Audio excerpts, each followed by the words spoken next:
दुर्ग से, जहां प्रदेश कांग्रेस पार्टी के निर्देश पर कांग्रेस के पूर्व गृह मंत्री ताम्रध्वज साहू सहित वरिष्ठ कांग्रेसियों ने आज धान खरीदी केंद्र का निरीक्षण किया।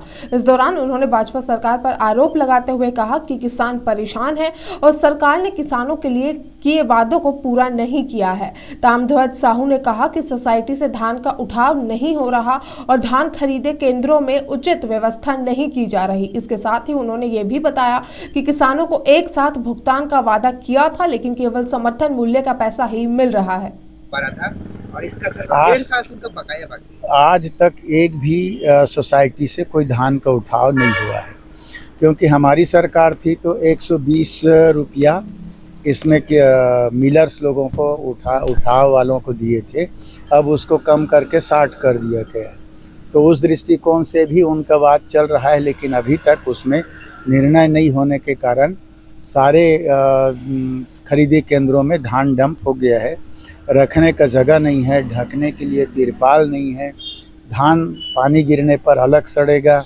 अभी 2 दिन पहले ही हल्की बारिश हो गई इस अंचल में। एक साथ पैसा देने के था वो भी नहीं दे रहे हैं, अभी खाली समर्थन मूल्य का दे रहे हैं, बाकी पैसा नहीं दे रहे हैं। तो ये सब बातें हैं जो किसानों के साथ धोखा है और भाजपा की सरकार की नाकामी है। तो वहीं दुर्ग से दीपमाला सिन्हा जो हमारे साथ जुड़ चुके हैं। दीपमाला जी, क्या कुछ जो भी आज निरीक्षण जो है वो साहू और कांग्रेसियों द्वारा किया गया, क्या कुछ उसमें खास रहा और क्या कुछ आरोप जो है वो भाजपा सरकार पर साहू द्वारा लगाए गए? क्योंकि हम लगातार देख रहे हैं कि कांग्रेस जो है पूरे ही छत्तीसगढ़ में धान खरीदी को लेकर बीजेपी पे हमलावर है, तो क्या कुछ आज कहा गया? जी पूजा जी, मैं आपको बताना चाहूंगी, जैसे छत्तीसगढ़ में धान खरीदी शुरू हो गई है, जिसे लेकर जहां एक और किसानों में काफी उत्साह देखा जा रहा था, वही अब कुछ किसान जो है काफी निराश भी नजर आ रहे हैं। जिस तरह से कल ताम्रध्वज साहू पूर्व गृह मंत्री, पूर्व दुर्ग शहर विधायक अरुण बोरा के साथ साथ समस्त कांग्रेस के अनेक महापौर और पदाधिकारी मौजूद थे। जिला पंचायत अध्यक्ष देशमुख जी भी मौजूद थे। इन सारे लोगों के द्वारा प्रदेश कांग्रेस कमेटी के निर्देश पर कल कोल्हापुरी जहां धान खरीदी केंद्र है वहां निरीक्षण किया गया और पाया गया कि किसानों को उनकी मेहनत का उचित मूल्य नहीं मिल रहा है। वहीं कई जगह ऐसी अव्यवस्था देखी गई जिसमें कांटे को लेकर भी कांग्रेस के द्वारा सवाल साधा गया कि कांटे में भी काफी गड़बड़ी नजर आ रही है और वहीं किसानों को उचित मूल्य नहीं मिल रहा है उनकी धान खरीदी को लेकर। साथ ही उन्होंने ये भी कहा कि जिस तरह से कांग्रेस के शासनकाल में किसानों को समर्थन मूल्य के साथ धान खरीदी दिया जाता था, वहीं सिर्फ भाजपा नाम बस के लिए कांग्रेस नाम मात्र के लिए ही किसानों को समर्थन मूल्य दे रही है। जी पूजा जी। जी दीपमाला जी से ये साथ जो है धान खरीदी जो केंद्र है उनसे धान के उठाव की भी बात कही गई है, वो क्या कुछ पूरा मामला है और किसानों से किए वादों पे जो है वो हमला किया गया है? क्या कुछ वो वादे थे जो अभी पूरे होते नहीं दिख रहे किसानों से?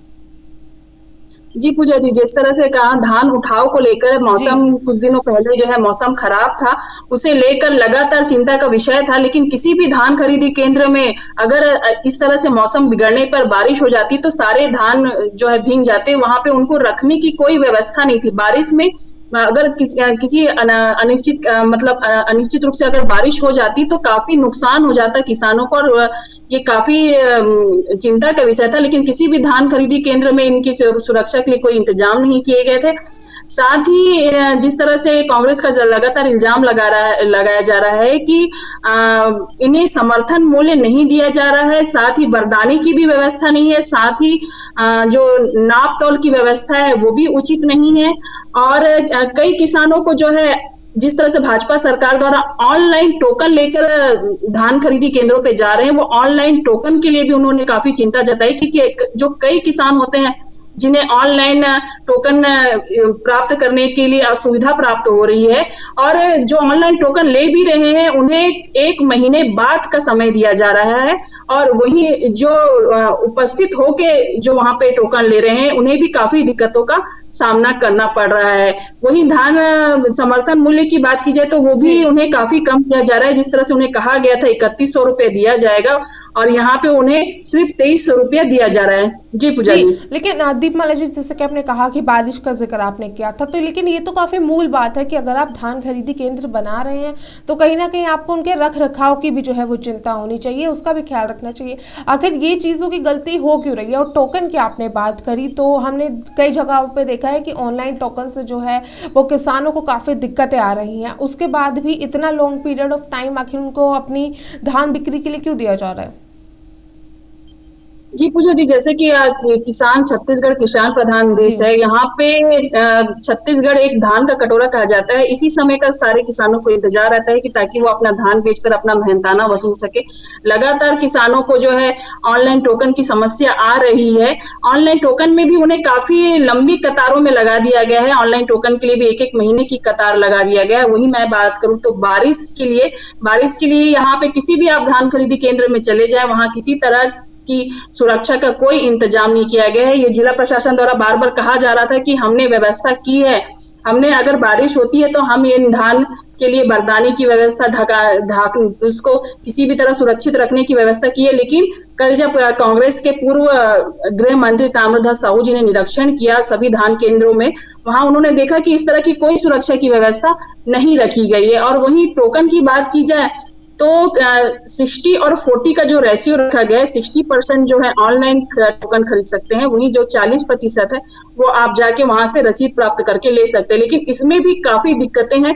जो व्यक्ति सुबह जा रहे हैं 7 बजे से टोकन लेने के लिए, उन्हें भी काफी लंबी लाइन लगानी पड़ती है, जिसके बाद भी उन्हें टोकन प्राप्त नहीं होता है। इसके संबंध में भी जिला प्रशासन के द्वारा कहा जा रहा है कि हम जल्द ही इस व्यवस्था को सुव्यवस्थित करने की ओर लगे हुए हैं। जी पूजा जी। यानी कि दीपमाला जी, जो बोला जा रहा है उसमें और जमीनी हकीकत में कहीं ना कहीं एक बड़ा फर्क अभी देखा जा रहा है।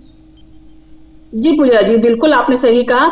जिस तरह से जिला प्रशासन के द्वारा कहा जा रहा है कि हमने धान खरीदी व्यवस्था पूरी तरह से सुनिश्चित की है, पूरी सुव्यवस्था की है, लेकिन आप धरातल पर जाएं तो इस तरह से किसानों के साथ काफी न्याय नहीं हो रहा है, काफी अन्याय हो रहा है। उन्हें उनके उचित मेहनत का उन्हें मूल्य नहीं मिल रहा है। वहीं हमने भी एक जगह धान खरीदी केंद्र पे निरीक्षण किया था, वहां किसान काफी निराश थे और जिस तरह से सुबह से वो बैठे हुए थे अपने धान की बिक्री को लेकर, शाम हो जाती है लेकिन उन्हें उनके धान का उचित मूल्य नहीं प्राप्त होता है। जी पूजा जी।